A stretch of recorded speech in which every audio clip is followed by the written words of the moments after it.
ఒక్క ముక్కలో చెప్తున్నా, ఫ్రెషర్స్కి డిఎస్ఏ అవసరమా అంటే అవసరం లేదు. ఫ్రెషర్ జాబ్స్కి 90% జాబ్స్ ఇచ్చేదైతే సర్వీస్ బేస్ కంపెనీసే. ఇవన్నీ కంప్లీట్ అయ్యాక నువ్వు ఈజీగా ఒక 80 to 90% ఇంటర్వ్యూస్ క్లియర్ చేయొచ్చు. ఫ్రెషర్స్కి డిఎస్ఏ అవసరమా? ఫ్రెషర్స్కి డిఎస్ఏ అంత ఇంపార్టెంట్ కాదు. మీరైతే ఆ ట్రాప్లో పడొద్దు. 80 to 90% ఫ్రెషర్ ఇంటర్వ్యూస్లో డిఎస్ఏ అడగరు. సర్వీస్ బేస్ కంపెనీస్ ఎక్స్పెక్ట్ చేయవు. అది ఆన్ క్యాంపస్ అయినా సరే, ఆఫ్ క్యాంపస్ అయినా సరే. ఫస్ట్ మీరు సిస్టమ్ని అర్థం చేసుకోండి. ఇండియాలో మనకి 90% ఫ్రెషర్స్కి 3 LPA to 5 LPA ప్యాకేజెస్ ఉంటాయి. ఇదే రేంజ్లో ఉంటాయి ప్యాకేజెస్ అప్రాక్సిమేట్లీ. రిమైనింగ్ ఆ 10% ప్రొడక్ట్ బేస్ కంపెనీస్ కొంచెం ఎక్కువ ప్రొవైడ్ చేస్తారు శాలరీస్. ఓకే, డిఎస్ఏ ఎంతవరకు ఎక్స్పెక్టేషన్స్ ఉంటాయి ఇంటర్వ్యూస్లో? బ్లైండ్గా డిఎస్ఏ హైప్ ఉంది కదా అని మాత్రం నేర్చుకోవద్దు. డిఎస్ఏకి అయితే టైం చాలా దారుణంగా తీసుకుంటుంది. నా లాంటి ఇన్ఫ్లుయెన్సర్స్ బయట చెప్తుంటారు డిఎస్ఏ నేర్చుకోవాల్సిందే ఫ్రెషర్ జాబ్స్ కానీ. వాళ్ళ సిచ్యువేషన్స్ వేరు. వాళ్ళ టార్గెట్స్ కూడా ఫ్రెషర్ ప్యాకేజెస్ కూడా హై రేంజ్లో ఉంటాయి. లైక్ టాప్ 5% రేంజ్లో ఉంటాయి. అలాంటి పీపుల్స్ని మైండ్లో పెట్టుకొని వాళ్ళు చెప్తుంటారు డిఎస్ఏ మ్యాండేటరీ అని. మీకు ఒకటి తెలుసా? 90 to 90% ఫ్రెషర్ జాబ్స్ ప్రొవైడ్ చేసేది సర్వీస్ బేస్ కంపెనీసే. ఈ సర్వీస్ బేస్ కంపెనీస్కి డిఎస్ఏ మ్యాండేటరీ కాదు. Remaining 5 to 10% jobs product base కంపెనీసే ప్రొవైడ్ చేసేది. యావరేజ్గా చెప్తున్నా. ఈ ప్రొడక్ట్ బేస్ కంపెనీస్కి డిఎస్ఏ ఎక్స్పెక్ట్ చేస్తుంటారు. అంతేకాని మీరు 3 LPA 4 LPA జాబ్స్ కూడా డిఎస్ఏ మ్యాండేటరీగా కావాలనేమో ప్రిపేర్ అవుతుంటారు. అవి అర్థం కావు. మీ టైం అంతా వాటిపైన ఎక్కువ స్పెండ్ చేస్తుంటారు. ఈ ఫండమెంటల్ కోర్ కాన్సెప్ట్ సరిగా ప్రిపేర్ అవ్వరు చాలామంది. సరే, ఈ డిఎస్ఏ అన్న అర్థం అవుతుందా అంటే అర్థం అవ్వదు. పిచ్చి ఎక్కిపోతుంటుంది జాబ్ సీకర్స్కి. So stop it. Of course DSA అయితే ఇంపార్టెంట్. నేను కూడా డిఎస్ఏ నేర్చుకున్నా. Big dream jobs 20+ LPA jobs కూడా క్రాక్ చేశా. మీరు ఆ టాప్ 5-10%లో ఉండాలి అనుకుంటే డిఎస్ఏ నేర్చుకోండి. చాలా చాలా బెనిఫిట్స్ ఉన్నాయి డిఎస్ఏ నేర్చుకుంటే. దానికంటే ముందు నేను ఇప్పుడు చెప్పబోయే స్టెప్స్ ప్రతి ఒక్కరూ ఫస్ట్ జాబ్కి ట్రై చేస్తున్న వాళ్ళు ప్రతి ఒక్కరు తెలుసుకోవాలి. నీ టార్గెట్ ఏదో ఒక జాబ్ వస్తే చాలు అనుకుంటే, 3 LPA 4 LPA 5 LPA జాబ్ వస్తే చాలు అనుకుంటే నా మాట విని డిఎస్ఏ నేర్చుకోవద్దు. నీ టార్గెట్ హై ప్యాకేజెస్ ఉంటే, ప్రొడక్ట్ బేస్ కంపెనీస్ అయితే డిఎస్ఏ నేర్చుకో. అప్పుడు అది కూడా ఎప్పుడు నేర్చుకోవాలి ఈ వీడియో క్లారిటీగా చెప్తా. Don't skip it. ఈ వీడియోలో కొన్ని సీక్రెట్స్ కూడా చెప్తాను, మిస్ అవ్వద్దు. మీరు ఎవరైనా ఫస్ట్ జాబ్కి ట్రై చేస్తుంటే ఛానల్ని సబ్స్క్రైబ్ చేసుకోండి. ఇంటర్వ్యూస్లో ఎవరు చెప్పని ఇన్ఫర్మేషన్ నేను షేర్ చేస్తాను. ఈ వీడియో చేయడానికి ఒక చిన్న ఇన్సిడెంట్. నేను బెంగళూరు మార్తల్లిలో పీజీలో ఉంటున్నప్పుడు ఫుడ్ తింటుంటే, ఈవినింగ్ జనరల్గా అందరూ కలిసే తింటుంటారు కదా. ఆ అబ్బాయి డిస్కస్ చేస్తుండే వాళ్ళ ఫ్రెండ్తో. కాలేజ్ రీసెంట్గా పాస్డ్ అవుట్, జాబ్ సర్చ్లో ఉన్నాడు. డిఎస్ఏ కోడింగ్ తీసుకుంటున్నాడు. అర్థం కావట్లేదు. జాబ్ వస్తుందో రాదో అనే సమ్ డిసప్పాయింట్మెంట్లో వాళ్ళ ఫ్రెండ్తో డిస్కస్ చేస్తుండే. నేను అప్పుడు ఆపోజిట్లో కూర్చొని జనరల్గా అడిగా, ఏంటి బ్రో లాజిక్స్ అర్థం కావట్లేదా అని అడిగా. అసలు కోడింగ్ అర్థం కావట్లేదు బ్రో, లింక్ లిస్ట్ అంటున్నారు, బైనరీ సెర్చ్ అంటున్నారు, ట్రీస్ అంటున్నారు, రికర్షన్ అంటున్నారు, మైండ్కి అసలు ఎక్కట్లేదు అని. డిఎస్ఏ ఎందుకు తీసుకున్నావు బ్రో? ఏమైనా product base companies high package ఏమైనా టార్గెట్ పెట్టావని అడిగా. అలా ఏం లేదు బ్రో, నాకు ఏదో ఒక జాబ్ వస్తే చాలు, శాలరీ నాకు ఎంతైనా పర్లేదు అని అన్నాడు. యాక్చువల్గా డిఎస్ఏ అతను చేస్తుంది జావాలో. స్ప్రింగ్ బూట్ వస్తుందా అని అడిగా. ఫ్రేమ్వర్క్స్ ఇంకా స్టార్ట్ చేయలేదు, జావానే నేను రీసెంట్గా స్టార్ట్ చేశాను అని రెస్పాన్స్ ఇచ్చాడు. ఎందుకు bro, just Java plus spring boot complete చేయి, ఆ తర్వాత నువ్వు డిఎస్ఏ చేయని చెప్పా. అతని రెస్పాన్స్ అయితే, ఇంటర్వ్యూస్లో డిఎస్ఏ కావాలంట కదా, ఇవి చూస్తే నాకు అర్థం కావట్లేదు అని తెగ ఫీల్ అయిపోతున్నాడు. నేను చెప్పా, అలా మ్యాండటరీ ఏం కాదు డిఎస్ఏ, జస్ట్ రిక్వైర్డ్వి నువ్వు కంప్లీట్ చేయి, రిక్వైర్డ్ టెక్నాలజీస్ నువ్వు కంప్లీట్ చేయి, జావా కంప్లీట్ చేసుకొని ఫ్రేమ్వర్క్స్ చేయి ఆ తర్వాత అని చెప్పా. ఏమో బ్రో, ఒక్కొక్కరు చెప్తున్నారు, ఎవరిని నమ్మాలి?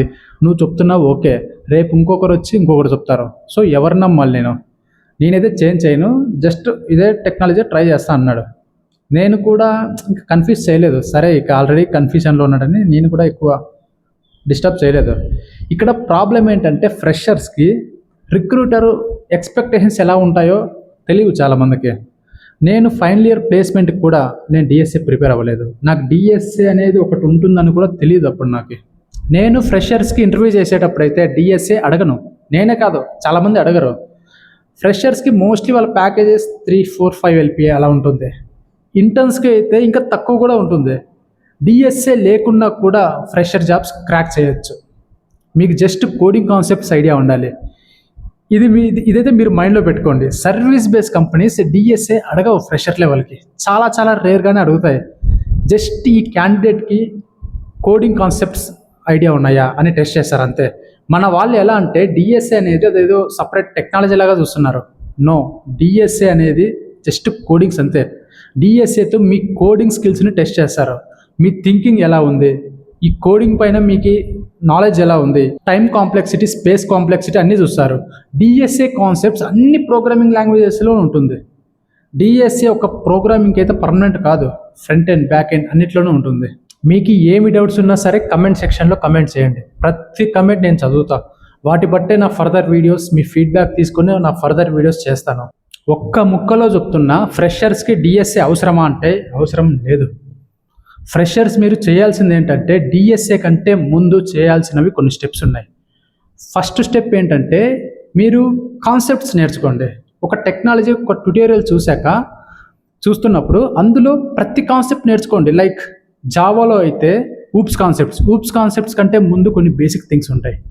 ఆ బేసిక్ థింగ్సే ఫస్ట్ స్టెప్లో మీరు నేర్చుకోవాలి.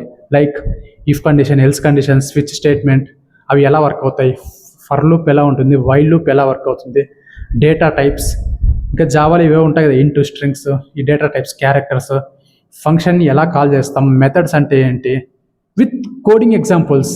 ఇవన్నీ కంప్లీట్ అవ్వాలి. ఈ కాన్సెప్ట్స్ అన్ని ప్రోగ్రామింగ్ లాంగ్వేజ్లో, ప్రతి ప్రోగ్రామింగ్ లాంగ్వేజ్లో ఉంటుంది. జావాలో, పైథాన్లో ఉంటాయి, జావా స్క్రిప్ట్లో ఉంటాయి, C++లో ఇవన్నీ ఉంటాయి.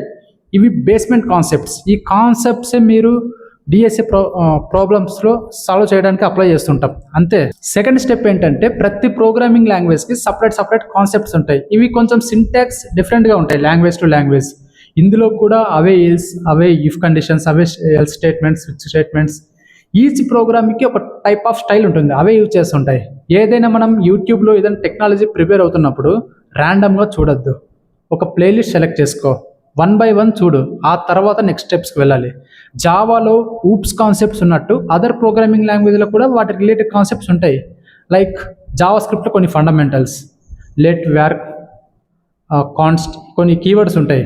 ఇవన్నీ లాంగ్వేజ్ టు లాంగ్వేజ్ డిఫరెంట్ ఉంటాయి. పైథాన్లో తీసుకున్నామంటే పైథాన్లో మనం డేటా టైప్స్ యూజ్ చేయకుండానే మనం వేరియబుల్ డిక్లేర్ చేయొచ్చు.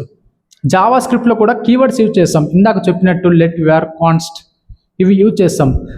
ప్రోగ్రామింగ్ లాంగ్వేజ్కి టైం తీసుకుంటుంది, టైం తీసుకోవాలి కూడా. నువ్వు ఫాస్ట్గా నేర్చుకోవాలి అనుకుంటే అవి అర్థం కావు. ఈ 2 steps కంప్లీట్ చేసుకున్నాక ఆల్మోస్ట్ ఒక 70% ఫ్రెషర్ ఇంటర్వ్యూస్లో ఇవే ఉంటాయి. సర్వీస్ బేస్డ్ కంపెనీస్ చెప్తున్నా, ప్రోడక్ట్ బేస్డ్ కంపెనీస్ చెప్పట్లేదు. దానికైతే కొంచెం ఎక్కువ ప్రిపేర్ అవ్వాలి. ఈ 2 stepsలో మాట్లాడుకున్న కాన్సెప్ట్స్ లేకుండా ఒక్క డిఎస్ఏ ప్రాబ్లం కూడా ఉండదు. అంత ఇంపార్టెంట్ ఇప్పుడు చెప్పుకున్న 2 steps. ఇవే అక్కడ వెళ్ళి తీసుకెళ్ళి ఇంప్లిమెంట్ చేసేది. మరీ చెప్తున్నా, డిఎస్ఏ ప్రోగ్రామింగ్ నేర్చుకొని ప్రొడక్ట్ కంపెనీలో ఫస్ట్ జాబ్ క్రాక్ చేసే పీపుల్స్ చాలా తక్కువ మందే ఉంటారు. 3% to 5%, మ్యాక్సిమం 10% ఉంటారు. అంతకు మించి అయితే ప్రొడక్ట్ కంపెనీస్లో ఆఫర్ రాదు. What about remaining 90%? 90% పీపుల్స్కి ప్రొడక్ట్ కంపెనీస్లో జాబ్స్ రావు, వాళ్ళకి డిఎస్ఏ రాదు. ఫ్రెషర్ జాబ్స్కి 90% జాబ్స్ ఇచ్చేదైతే సర్వీస్ బేస్డ్ కంపెనీసే. ఈ స్టెప్స్ కంప్లీట్ అయ్యాక డిఎస్ఓలోకి జంప్ అవ్వద్దు. నెక్స్ట్ ఏం చేస్తావంటే top interview coding questions practice చేయి. Like palindrome, Fibonacci, even, odd, strings, arrays ఇవన్నీ చాలా ఉంటాయి. ఇవి బేసిక్ కోడింగ్ ప్రాబ్లమ్స్, ఫ్రెషర్ లెవెల్లో కూడా అడుగుతారు. ఇవి డిఎస్ఏ ప్రాబ్లమ్స్ అయితే కాదు, జస్ట్ బేసిక్స్ అంతే.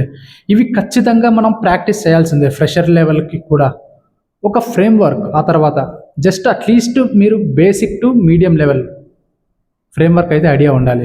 కొన్ని కంపెనీస్ ఫ్రెషర్ లెవెల్కి ఇవేమి ఫ్రేమ్వర్క్స్ ఏం గట్టిగా ఏం అడగరు, బట్ అడుగుతాయి కొన్ని. సో మీరు at least minimum basic medium level అయినా ఉండాలి ఫ్రేమ్వర్క్స్.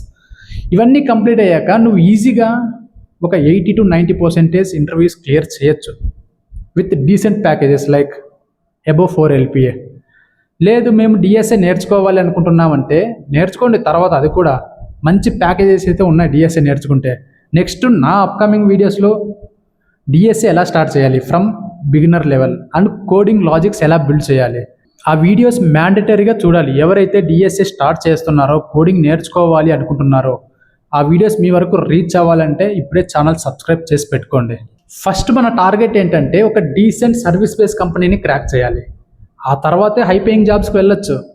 ఫైనల్గా ఈ వీడియో చూసాక ఏమర్థమైందంటే DSA is not mandatory for freshers. నేను కూడా నా ఫస్ట్ జాబ్లో డిఎస్ఏ నేర్చుకోలేదు. నువ్వు ఈ స్టెప్స్ అన్నీ కంప్లీట్ చేసుకొని ఆ తర్వాత డిఎస్ఏ నేర్చుకో. ప్యాకేజెస్ అయితే బాగుంటాయి డిఎస్ఏకి, ప్రోడక్ట్ బేస్ కంపెనీస్ వస్తాయి. చాలా తక్కువ సర్వీస్ బేస్ కంపెనీసే డిఎస్ఏ అడుగుతాయి ఇంటర్వ్యూస్లో కూడా. చాలా చాలా తక్కువ కంపెనీసే, మోస్ట్లీ అడగవు. ఈ 2 స్టెప్స్ కంప్లీట్ అయితే నీకు ఈ ఫ్రెషర్ జాబ్ ఆల్మోస్ట్ నువ్వు 100% ఎలిజిబులే, అటెండ్ అవ్వచ్చు campus placement or off campus placements. Thank you.